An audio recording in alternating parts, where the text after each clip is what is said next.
ሰላም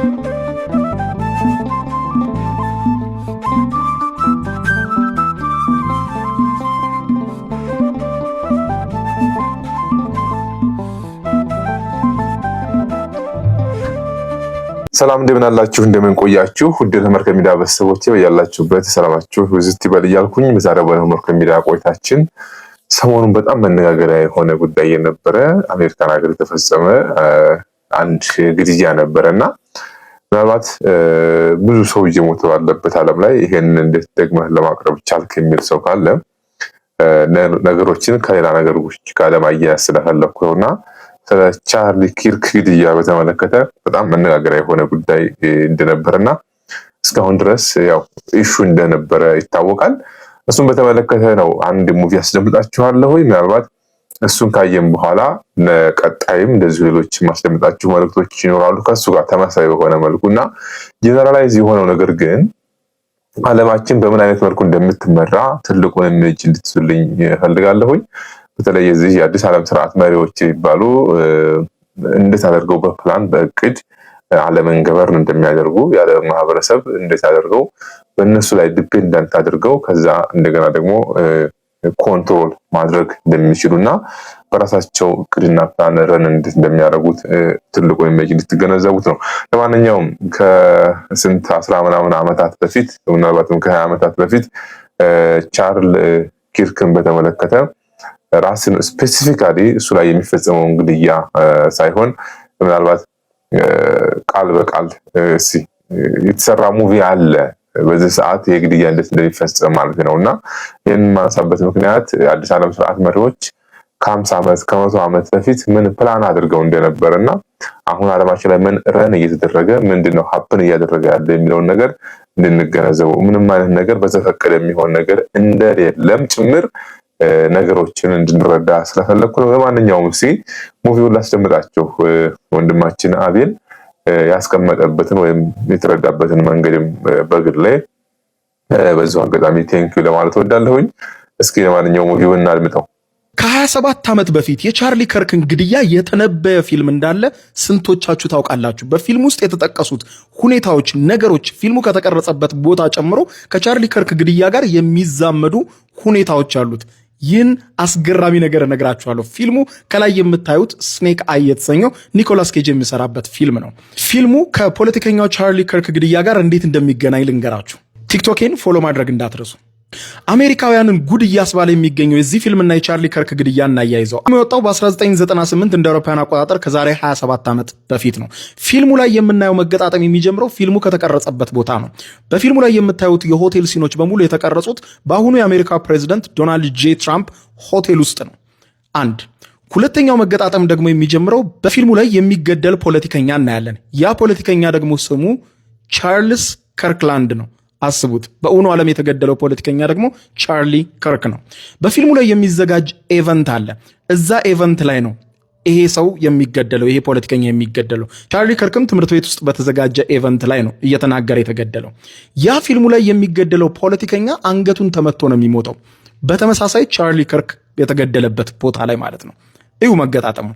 በፊልሙ ላይ የምናየው አንድ ቀን አለ፣ ሴፕቴምበር 10። ሴፕቴምበር 10 ደግሞ ቻርሊ ከርክ የተገደለበት ነው። በተመሳሳይ ፊልሙ ላይ ያለው ኤቨንት ወይም ደግሞ የቦክስ ውድድሩ ተዘጋጅቶ የምናይበት ቀን ሴፕቴምበር 10 ነው። በተመሳሳይ ቻርሊ ከርክ የተገደለበትም ሴፕቴምበር 10 ነው። ግጥምጥሞሹ በዛ አይቆምም። ሲቀጥል ተመሳሳይ በፊልሙ ላይ የምንመለከተው አደገኛ ቦክሰኛም አለ። አደገኛ ቦክሰኛ ደግሞ ታይለር ይባላል ስሙ። የቻርሊ ከርክ ገዳይና ይፋ የተደረገው ስም ደግሞ ይህ ሰው ታይለር ነው ስሙ። ሌላኛውና በጣም ያስገረመኝ ደግሞ ፊልሙ ላይ የድል ቁጥር ብለው የሚያሳዩት 7 ቁጥር አለ። ያ 7 ቁጥር ደግሞ ቻርሊ ከርክ ከተገደለ በኋላ ኤለን መስክ አንድ ነገር ይፋ አድርጓል። የስፔስ ኤክስ ባለቤት በሚቀጥለው በ2026 ዓመት አለ፣ በፈረንጆቹ ዓመት ማለት ነው፣ ወደ ስፔስ የምናመጥቃቸው የስፔስ ሸትሎች በሙሉ 77 በሚል ኮድ ይመጥቃሉ። ያ 77 ኮድ ደግሞ ለቻርሊ ከርክ መታሰቢያ ነው በማለት ተናግሯል ከቀናት በፊት። ያ ማለት ደግሞ አስቡት፣ ፊልሙ ላይ ደግሞ የድል ቁጥር ብሎ 7 ቁጥርን ሲያሳዩት ነበረ። ይሄ ሁሉ ታዲያ መገጣጠም የፈጠረባቸው አሜሪካውያን ይሄማ በፍጹም ገጠመኝ ሊሆን አይችልም በማለት ከፊልሙ ቀረጻ ቦታ በፊልም ውስጥ እስካሉት ነገሮች ከቻርሊ ከርክ ግድያ ጋር እያያያዙት ነው። እናንተስ ይህንን ነገር ገጠመኝ ነው ትላላችሁ ወይስ ሆን ተብሎ የተደረገ ነው ትላላችሁ። አንዳንዶች እንደው እኔማ አሁን የምኖረው ህይወት ራሱ ወደፊት ፊልም ሆኖ የማየው ይመስለኛል ምናምን እያሉ ነው። እና ይሄ ነገር እንዴት ታዩታላችሁ? እኛ እንዴት እናየዋለን የሚለውን ነገር እንግዲህ ወንድማችን አቤል ብርሃኑ በዚህ መልኩ ነው ሀሳቡን ያጋራው።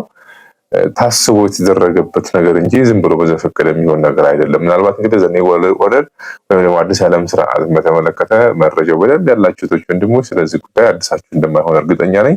ምንም አይነት ነገር ታስቦ ታልሞ ታቅዶ የሚደረገው ነው። ምናልባት ዛሬ ጊዜ ስለሚገድበኝ ነው። በቀጣይ ፕሮግራማችን ዘ ሶይለንት ግሪን ዴይ በሚል የተሰራ አንድ ፊልም አለና ይህንን የሚያጋራኝ አንድ ወንድም ነው። እሱንም ቀጣይ ማስደምጣችኋል። ምናልባት ይሄ የዮሐንስ ራዕይ ምዕራፍ 13 አካባቢ ላይ ያለው ዓለማትን ወይም ደግሞ የሰው ልጆችን ዲያብሎስ እንዴት አድርጎ ገበር እንደሚያደርግ ኮንትሮል እንደሚያደርግ ሲስተሙ በምን አይነት መልኩ እንደሆነ በደንብ ፕራክቲካሊ በእንደዚህ አይነት መልኩ ነው ልንረዳውና ልንገነዘበው የሚገባን። የምንበላቸውን የምንጠጣቸውን በሕክምናው ዘርፍ ያለውን በማንኛውም በትምህርት ዘርፍ ያለውን በሁሉም ካሪኩለም ውስጥ እንዴት አድርገው የሰው ልጆችን ከትክክለኛው ተፈጥሮ አስወጥተው የነሱ ጥገኛ አድርገው ከዛ የሚያስወጥል ለእና እናንተ በማሰብ አይደለም። በነገራችን ላይና የገቨርኒንግ ሲስተማቸው የኮንትሮል ሲስተማቸው ነው።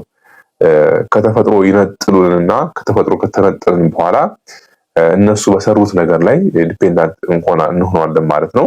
ከዛ በኋላ የነሱ ተመጽዋች ወይም ደግሞ የነሱ ፍቃድ ጥያቄ እንሆናለን እና ጀስት እንደ ሮቦት ምናልባትም ከሰው ልጅ የበለጠ ወደፊት ሮቦት ነው ክብር እየተሰጠው ሊመጣ የሚችለው እየሆነ ያሉ መንገዶችም እሱ እንደሚያመላክቱንና ስለዚህ የፖለቲከኛው ግድያ ከዛሬ 27 ዓመት በፊት ዘ ስኔክ አይ በሚል ፊልም ላይ በደንብ ካልኩሌት ተደርጎ ተሰርቶ ነበረ ነው። ስታስቡት በጣም ነው የሚገርማችሁ። እንደ በዚህ ደረጃ እንደዚህ ሊሆን ይችላል። ብዙ ጊዜ በሚዲያ ላይ የምንሰማቸው ነገሮች አሉ። የተገደለበት ምክንያት ምናምን። እርግጥ ነው ሰውየው የሰዶማውያን እንቅስቃሴ ይቃወማል፣ ብዙ አይነት የሰይጣን አሰራሮችን የሚቃወም ነው ተብሎ የሚነገርለት ግለሰብ ነው። በሌላ በኩል ደግሞ በእስራኤልና በፍልስጤም መካከል በሚደረጉ ጦርነቶችም ብዙዎች የሚቃወሙትም ሰው ነው እንግዲህ ቻርል ኪርክ።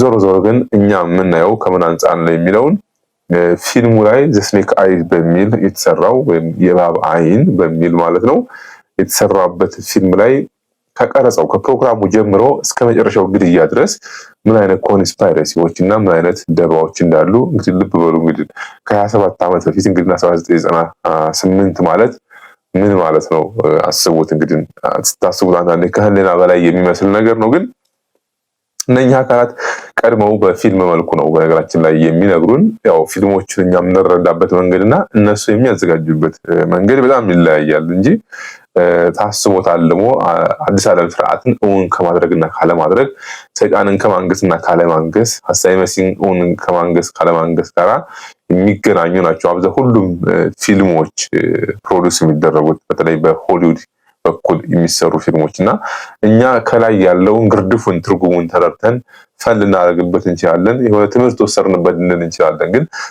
ዘድብ ስቴት የሚባለው ወይም ደግሞ ይሄ ሌፍት ፓርት ነው የሚባለው የዲሞክራት ፓርቲ ተብሎ የሚጠራው ከሪፐብሊካን በበለጠ ዲሞክራት ፓርቲ የሚባለው ዘዲፕ ስቴት እየተባለ ይጠራል ብዙ ጊዜ እና በጣም ጥልቅ በሆነ መልኩ ነገሮችን በመፈብረክና ማኒፑሌት በማድረግ ዓለምን ገቨርን የማድረግ ስራውን ከሪፐብሊካን በበለጠ ያው ናቸው፣ ተመሳሳይ ናቸው። አክቹዋሊ በዚህ ሳይድ ያሉ ናቸው። አክቹዋሊ የፊልሙም ሰሪዎች ምናልባት የዚህ ዓለምን ረን የሚያደርጉ አካላትም እነሱ ናቸው። ወደ ስልጣን ቢመጡም ባይመጡም ዘይዶን ኬር አባውት ዛት ምንም ጉዳያቸው አይደለም። እነሱ ዓለምን ግን ረን እንዴት እንደሚያደርጉ ነው የምንመለከተው። በቀጣይም እንዲህ አይነት ነገሮችን እያነሳን ቆይታችንን ለማድረግ እንሞክራለን። በዛሬው ቆይታችን ይሄንን ብንመለከት ብናደምጥ ነገሮች ሁሉ ዓለም ላይ የሚደረጉ ነገሮች ሁሉ ዝም ብለው በተፈቀደ አይደለም። ምናልባት ነገ በማስደምጣችሁ እንደ እግዚአብሔር መልካም ፍቃድ ዘ ሶይለንት ግሪን ዴይ በሚለው የተሰራው ፊልም ደግሞ ማሱን ያለ ማህበረሰብን እንዴት አድርገው ገቨርን እንደሚያደርጉ፣ እንዴት ኮንትሮል እንደሚያደርጉት፣ በሽታዎች እንዴት ማኒፑሌት እንደሚደረጉ፣ አርቲፊሻል የሆኑ የፋብሪካ ምግቦች እንዴት አድርገው የታሸጉ ምግቦች እንዴት እንደሚሰሩ እና የሰው ልጆች እዛ ላይ እንዴት ዲፔንዳንት እንደሚሆንና እንዴት ኮንትሮል እንደሚያደርግ ከ50 ዓመት በፊት የተሰሩ ፊልሞችን በሚል ነውና እሱንም ደግሞ ማስደምጣችሁ ይሆናል። በአጠቃላይ ግን ያለን ግንዛቤ ሰይጣናዊ አሰራር ምድራችን ላይ ምን ያክል እየተስፋፋ እንደሆነ ትልቁን ኢሜጅ እንድትወስዱት። ምንም አይነት ነገር በዘፈቀደ የሚሆን ነገር የለም፣ ታስቦታል የሚካሄድ እንደሆነም እንዳረሱ እንዳዘነጉ ለማለት ነው። ይቆየን።